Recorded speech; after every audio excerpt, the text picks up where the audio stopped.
हर महादेव।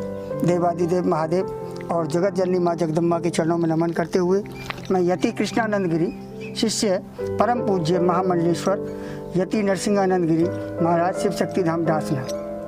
आज एक विचार मन में आया। हम बैठे थे, एक पुस्तक को पढ़ रहे थे, तो पढ़ते पढ़ते विचार आया कि संसार में सबसे बड़ा पाप कौन सा है। तो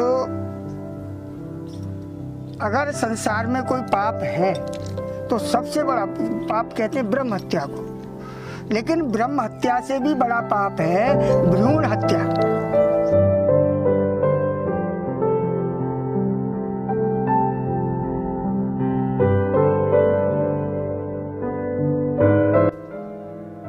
जो व्यक्ति या जो माताएं या जो बहनें अपने गर्भ में जो अपने बच्चे को मरवाती हैं, जिसे भ्रूण हत्या कहा जाता है, वो सबसे बड़ा पाप है।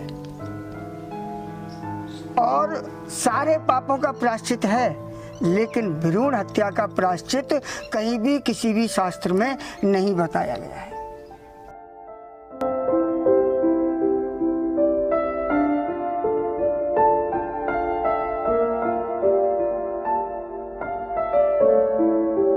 आज जो हम परिवारों में हैं, जो कष्ट का कारण है, जो दुख का कारण है, जो वैमनस्यता का कारण है, जो लक्ष्मी ना होने का कारण है, उस सब का कारण यही है कि जो भ्रूण हत्या या नसबंदी हम लोगों ने जो कराई है, उसके कारण ये सब आप लोगों के साथ हो रहा है। उसका शास्त्रोक्त प्रमाण मैं आपको देता हूँ कि जो जीव आपके गर्भ में आया वो अपना कर्म भोगने के लिए आया था। अब उस जीव का क्या कर्म था? हो सकता है कि वो अपना पाप कर्म जो पूर्व जन्म में उसने किया, उसका यहाँ वो कष्ट में जीवन जीने वाला हो सकता है कि यहाँ का वो एक राजा बनने वाला हो।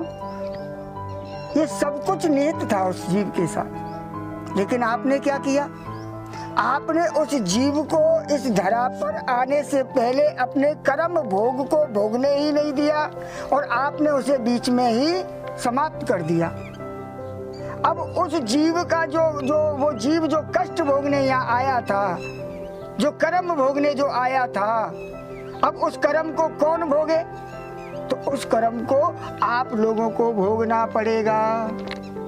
दूसरी बात, शास्त्र ये भी कहता है कि जिस परिवार में, जिस घर में भ्रूण हत्या होती हो, उस परिवार के व्यक्ति का चेहरा देखना भी एक पाप के समान है।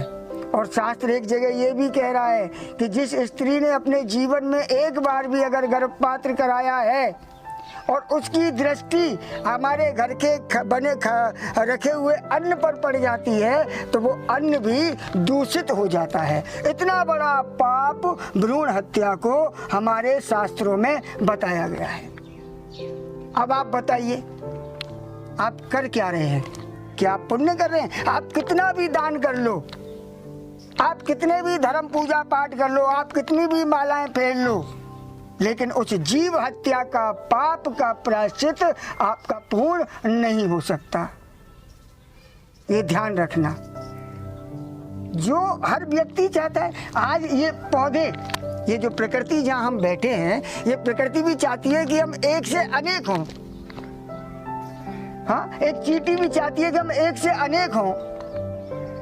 तो आप लोगों को एक से अनेक होने में क्या दिक्कत आ रही है भाई? आप क्यों ईश्वरीय क्रिया में अवरोध पैदा कर रहे हो?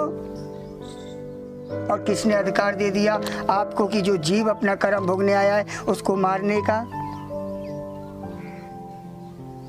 तो ध्यान रखना, हमारा आज का ये एक संदेश है आप लोगों के लिए। और आगे भी कल फिर हम आएंगे दोबारा और आपको बताएंगे और इसी विषय पर ही आएंगे कि इस भ्रूण हत्या में आगे बहुत कुछ पाप छुपे हुए हैं। पूरे विस्तार से हम आपको बताएंगे।